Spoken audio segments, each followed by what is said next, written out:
काय महत्व द्यायची गरज नाही त्यांना, आमचेच असते.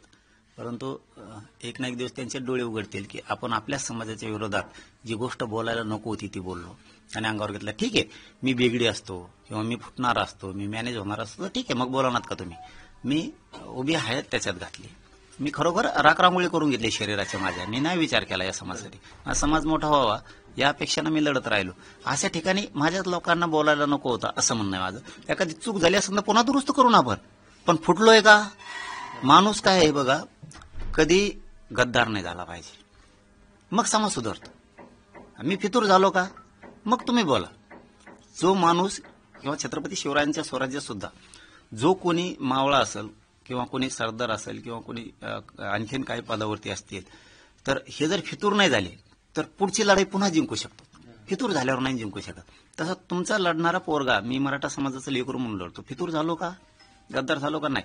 एखादी चूक जर झाली, माणूस हे शेवटी पुन्हा दुरुस्त करू आपण, जोमान लढून समाजाला मिळून देऊ, हे करायला पाहिजे होतं. एवढीच अपेक्षा होती माझी. पण ते नंतर नंतर लक्षात आलं की ते कशासाठी सुरू आहे. काय असतं आता ते आमच्या आडून मग आपलं कुठं पद मिळायचे पक्षाचे, कुठंतरी तिकिटा फाकिटासाठी चाललं होतं ते. आता झालं थंड, बऱ्याच वाटावाट्या झाल्या ना. आता तिकीट वाटप झाले, बरेच झाले गोष्टी. कोणाला घेतलं आत घेतलं, कोणाला बाहेर घेतलं, झालं संपलं त्यांचं. मग ते आम्हाला नंतर कळलं की ही अकरास्ताळेपणा स्वतःच्या स्वार्थासाठी होता, समाजाचा नव्हता. मुंबईमध्ये जेव्हा पूर्ण मराठा समाज आला, तुम्ही इथे पोहोचले, पुरा नव्हता आला, यायचा होता. ते त्याच्या आतच सावध झाले फडणवीस साहेब. नसता येणार होता. आमचे 7 टप्पे होते, 7. ज्यावेळेस मी कुठलाही खेळतो ना, साधा गेम नाही खेळत. दिसून कमी देतो, पण धमाका असा करतो की पुढच्याला पातळ संडास लागली पाहिजे.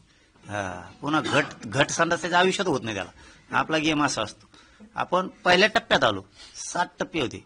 आणखीन दुसरा सुद्धा पार केला नव्हता. दुसरा जर पार झाला असता ना, लक्ष्मीपूजन जर झालं असतं, लक्ष्मीपूजन लक्षात येतं तुमच्या, लक्ष्मीपूजन जरी झालं असतं, नुसतं गौरी पूजन म्हणते समजा, इकडे आमच्याकडे लक्ष्मीपूजन म्हणते ग्रामीण भागात, ते जर एकदा झालं असतं ना, मग तुम्ही मुंबईत लोक बघायचे होते. पण ते त्याच्यातच त्यांनी जे दिला दोन्ही पण. हे सर्व संपल्यानंतर मुंबई पोलिसांनी आपल्या विरोधात FIR पण दाखल केला. आपल्याला काय संपर्क केला होता मुंबई पोलिसांनी आणि समन पण बजावली होती स्टेटमेंटसाठी आणि याच्यासाठी? आम्ही कधीच पोलिसांना नाव नाही ठेवणार, त्यांना दोष देऊन उपयोग पण नाही. चालवणारा फालतू विचाराचा आहे, त्याला पोलीस काय नाही करू शकत. त्यांना चालवणारा जो आहे त्याचे फालतू विचार आहेत. ज्या जनतेने सरकार म्हणून आपल्याला बसवलं त्या जनतेच्या विरोधात गुन्हे दाखल करायला लावायचे.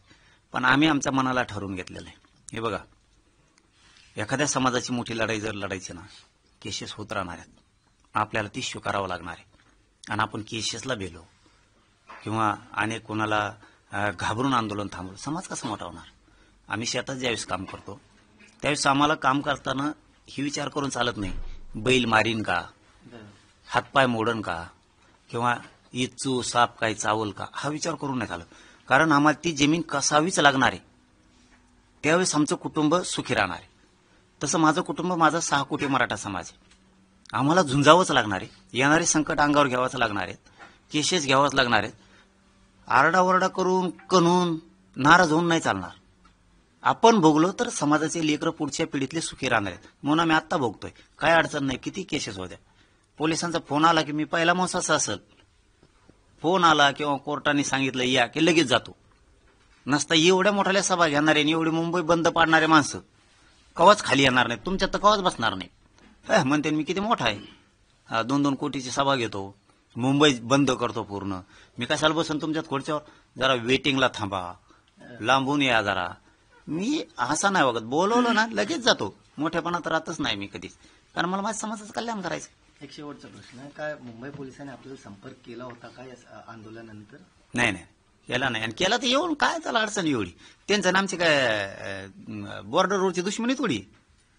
बोलवा म्हणा, येतो, काय अडचण नाही. पण बोलवतं तरी कशाला, हे पण महत्वाचं आहे. एका समाजाच्या लेकराची त्यांची पण लढाई आहे. जे कोण अधिकारी आहेत त्यांच्या पण लेकराची लढाई लढतोय.